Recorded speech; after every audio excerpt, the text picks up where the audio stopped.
Hi guys, welcome to another audio video, and we're at 2 Samuel 1, and it reads, Now it came to pass after the death of Saul, when David was returned from the slaughter of the Amalekites, and David had abode 2 days in Ziklag, it came even to pass on the third day that behold a man came out of the camp from Saul with his clothes rent and earth upon his head.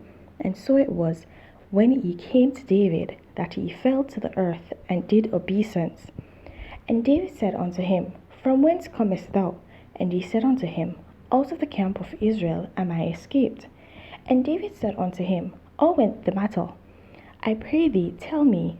And he answered, That the people are fled from the battle, and many of the people also are fallen and dead, and Saul and Jonathan his son are dead also. And David said unto the young man that told him, How knowest thou that Saul and Jonathan his son be dead? And the young man that told him said, As I happened by chance upon Mount Gilboa, behold, Saul leaned upon his spear, and lo, the chariots and horsemen followed hard after him. And when he looked behind him, he saw me and called unto me, and I answered, Here am I. And he said unto me, Who art thou? And I answered him, I am an Amalekite. And he said unto me again, Stand, I pray thee, upon me, and slay me, for anguish is come upon me, because my life is yet whole in me. So I stood upon him and slew him, because I was sure that he could not live after that he was fallen. And I took the crown that was upon his head, and the bracelet that was on his arm, and have brought them hither unto my Lord. Then David took hold of his clothes and rent them, and likewise all the men that were with him. And they mourned and wept and fasted until even for Saul and for Jonathan his son, and for the people of the Lord, and for the house of Israel, because they were fallen by the sword. And David said unto the young man that told him, Whence art thou?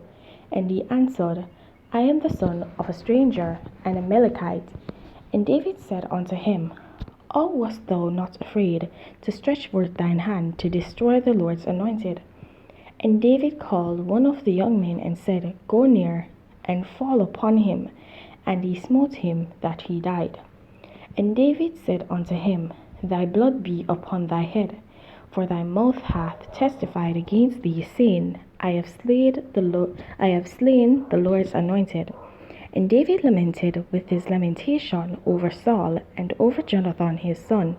Also he bade them teach the children of Judah the use of the bow. Behold, it is written in the book of Jasher, The beauty of Israel is slain upon thy high places. How are the mighty fallen? Tell it not in Gath, publish it not in the streets of Ashkelon, lest the daughters of the Philistines rejoice, lest the daughters of the uncircumcised triumph.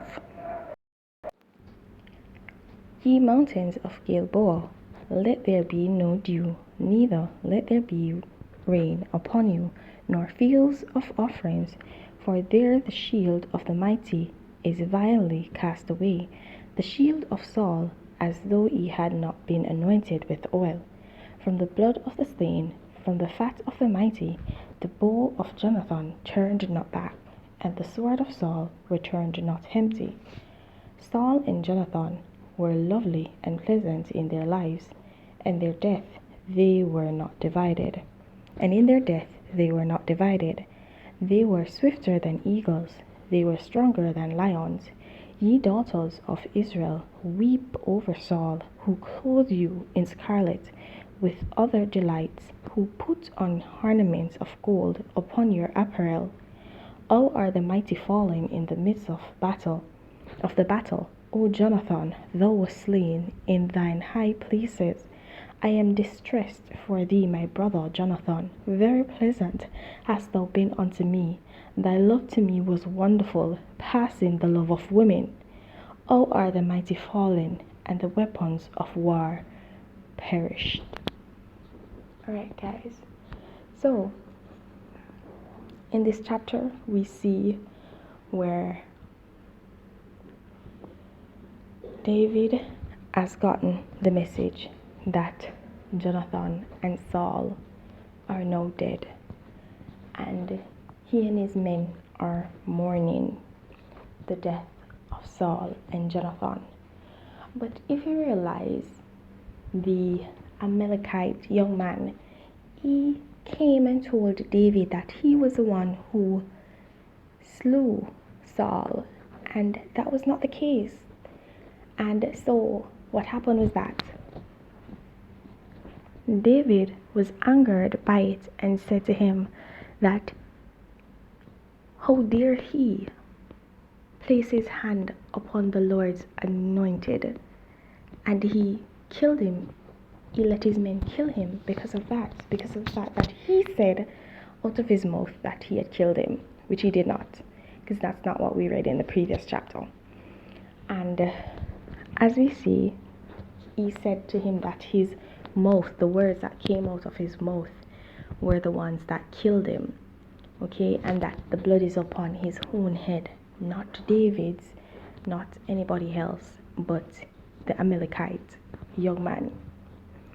Okay, and this says a lot, because it's saying to you, you're not supposed to speak badly of the Lord's anointed. You're not supposed to kill the Lord's anointed. You're not supposed to try to endanger the Lord's anointed. Anyone who has been anointed by the Lord, appointed to office, is not of their own will or accord. It's because of God, right? Because God wanted to promote them to that office. And so it's not for you to demote them, and it's not for you to try and cause harm to them. And I think I said this in a video a while back, yeah, that you should not speak wrongly of the anointed prophets, the anointed priest, the anointed pastor, the anointed servants of God. Basically, any servant, the anointed servants of God, whatever that anointing is, you should not try to speak ill towards them. You should not try to do unjustly towards them, because the Lord will indeed punish you. Okay, so nothing much here in this chapter really, just basically the reaction of David to Jonathan being killed. Jonathan, his brother, which he considered as a brother, even more than a brother, because he said that his love for Jonathan was surpassed even that of the love for a woman. Okay, that shows how strong that bond was. And I told you that that was a good bond. I'm not going to say soul ties, because soul tie kind of depicts something bad. So that good bond that was formed, that godly bond, he had a godly bond with Jonathan, and so he and the men are mourning for them. That's it. Alright guys, so please don't forget to like, subscribe, and hit that notification so you're alerted whenever a new audio video is posted. And guys, please remember to share your thoughts, your comments, and your revelations down below in the comment section. And please remember, keep your salvation. And if you've not yet found it, then seek it. There's no better time to begin than the present. Have yourselves a blessed day. Bye.